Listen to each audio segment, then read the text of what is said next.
And then one thing that hasn't gotten a lot of attention that I just want to mention is that there is a treaty that we've been a member of. In fact, we were the architect of, that goes back many decades, called Open Skies.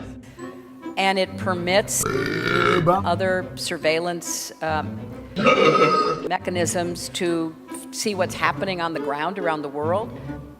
And just out of the blue, the Trump administration announced they were going to pull us out of the Open Skies Treaty.